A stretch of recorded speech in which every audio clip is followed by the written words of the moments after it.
आज महापुराची सर्व मुंबईची कोळी बांधवांनी भेट घेतली. काय एकूणच प्रश्नावर चर्चा झाली? खरं तर मुंबईचा आद्य नागरिक हा कोळी समाज आणि मुंबईमध्ये आज कोळी हा ब्रिटिशांच्या आधी सुद्धा पासून इथे वास्तव्य करीत आहे. पण दुर्दैव असं की मुंबई महानगरपालिकेच्या ज्या सुविधा अपेक्षित होत्या, ज्या गोष्टी अपेक्षित होत्या त्या आजपर्यंत पूर्ण करण्यात आलेल्या नाही. त्यासाठी महापौरांना आम्ही पत्र लिहिलं होतं की महापौरांच्या उपस्थितीत आणि संबंधित अधिकारी UD डिपार्टमेंट असो, प्लॅनिंग डिपार्टमेंट असो, कलेक्टर लँड असो, यांच्या उपस्थितीमध्ये आम्ही मागणी केली होती की आम्हाला एक बैठक हवी आहे. आणि बैठकीचा मुद्दा होता की कोळीवाडे आणि गावठण ह्याचं स्वतंत्र DPCR तयार करणं आणि सीमांकन ते देखील आमच्या वहिवाटीच्या जागा, आमच्या मासे सुकवण्याच्या जागा या सगळ्यांचा समाविष्ट करून हा पूर्ण सीमांकन करण्याचा हा मुद्दा होता. आणि त्या अनुषंगाने महापौराच महोदयाने आज आम्हाला वेळ दिली आणि ह्या सगळ्या गोष्टी चर्चेला आणल्या. चर्चा कुठल्याही पक्षाचं नेतृत्व न करता पूर्ण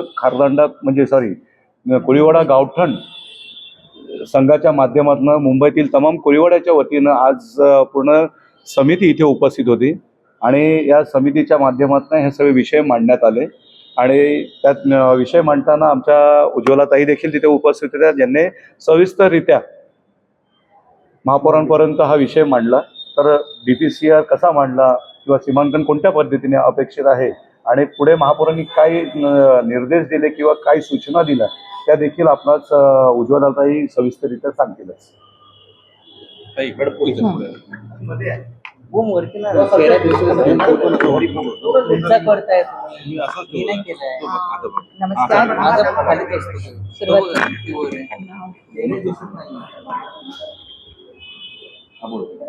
नमस्कार. मी कोळीवाडा गावठण सेवा समिती ह्यांची अध्यक्ष म्हणून नाही तर पूर्ण मुंबईतील भूमिपुत्रांना भूमी अधिकार आणि त्यांच्यासाठी स्वतंत्र विकास नियंत्रण नियमावलीसाठी ही जी समिती आहे आणि अनेक संघटना ह्याच्यासाठी काम करतायत वर्षोनवर्ष, कित्येक वर्षापासून. हे कोळीवाडे ब्रिटिश काळाच्या आधीपासूनचे आहेत. ह्या मुंबईमध्ये हा मूळ रहिवासी आहे. त्याच्यासाठी अजून काही शासनाचं धोरण निश्चित झालेलं नव्हतं.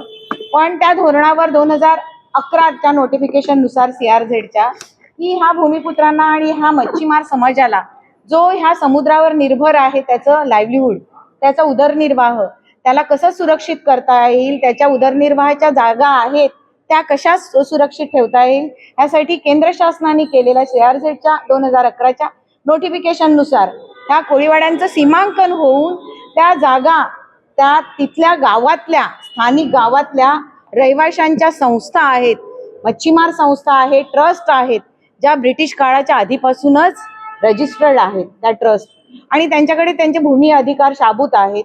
परंतु जसजसे हा व्यवसाय वाढीला लागला, जसं ह्या कोळीवाड्यांचा जो पुढची फॅमिली वाढली, त्यानुसार ह्या कोळीवाड्यांच्या सीमा ह्या वाढायला हव्या होत्यात. आणि त्या नोटिफिकेशनमध्ये स्पष्ट म्हटलेलं आहे की त्यांच्या ह्या सगळ्या अलाइड ऍक्टिव्हिटीच्या जागा, मासेमारी व्यवसायासंबंधित अलाइड ऍक्टिव्हिटीच्या जागा ह्या मॅप कराव्यात आणि त्या सिटी डेव्हलपमेंट प्लॅनवर म्हणजे ह्या कॉर्पोरेशनच्या DP मध्ये इन्क्लूड करण्यात याव्या, कॉर्पोरेट करण्यात याव्या.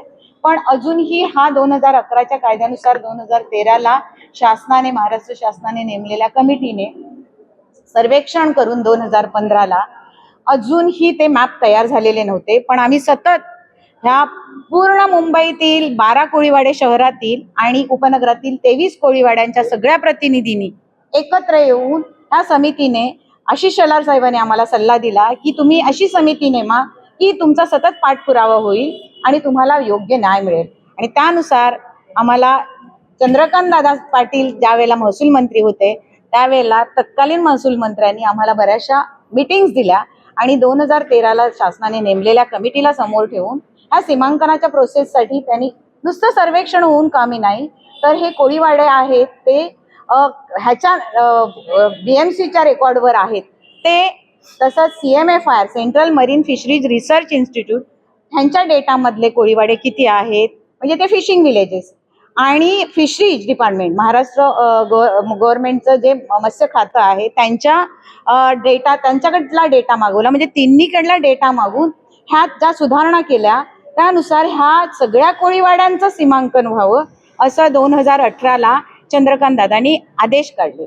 आणि आता सर्व प्रश्न महापौरांसमोर म्हणजे महापौरांनी यावर हो प्रश्नाचं काय उत्तर तेच सांगितलं. आणि हे ज्या वेळेला मला अभिमान आहे की एक महिला महापौर ह्या जागेवर आल्यावर त्यांना हा प्रश्न नवीन असला तरी पण अगदी तळमळीने आणि एक एक शब्दाकडे त्यांनी लक्ष देऊन ह्याच्यावर कसा ह्यांना न्याय देता येईल आणि सगळ्या अधिकाऱ्यांकडनं ह्या गोष्टी आम्ही ज्या खोट्या ठरवल्या त्या पडताळून घेतल्या आणि त्या आमच्यापर्यंत आल्या नव्हत्या, त्या आज आमच्यापर्यंत आणून दिल्या. आणि कोळीवाड्यांचे हे नकाशे बनलेले आहेत, 2018ला आदेश काढलेले महसूलने आणि भूमी अभिलेखेकडनं आणि सगळ्या डिपार्टमेंट थ्रू ह्याचं सर्वेक्षण झालेल्या त्या सीमा आहेत त्या इन्क्लूड करून आमच्या गावचे प्रतिनिधी ह्यांनी दाखवलेल्या सीमांचं जो नकाशा तयार झालेला आहे त्यात असलेल्या त्रुटी कशा दूर करता येईल त्यासाठी आज मी सांगते एक महिला म्हणून त्यांनी हा प्रश्न एकदम समजून घेतला आणि अभिमान आहे की आणि त्या प्रश्नासाठी पुढे तो कसा आपल्याला तातडीने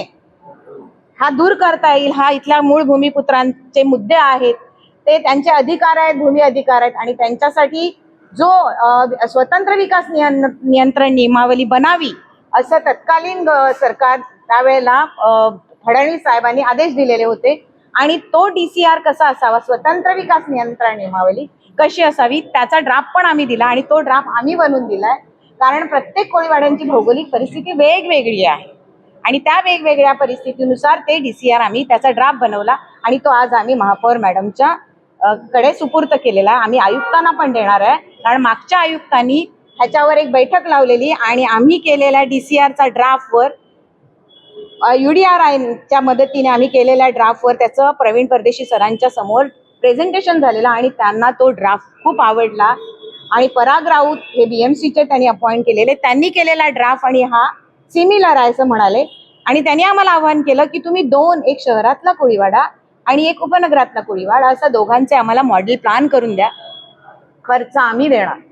पण कालांतराने कोविड आला आणि सगळं हे राहिलं, ते आता पुन्हा सुरू होईल आणि नक्की ह्या कोळी लोकांना न्याय मिळवून देण्यासाठी तावडे मॅडमनी जे आज पाऊल उचललेलं आहे ते महत्वाचं पाऊल आहे.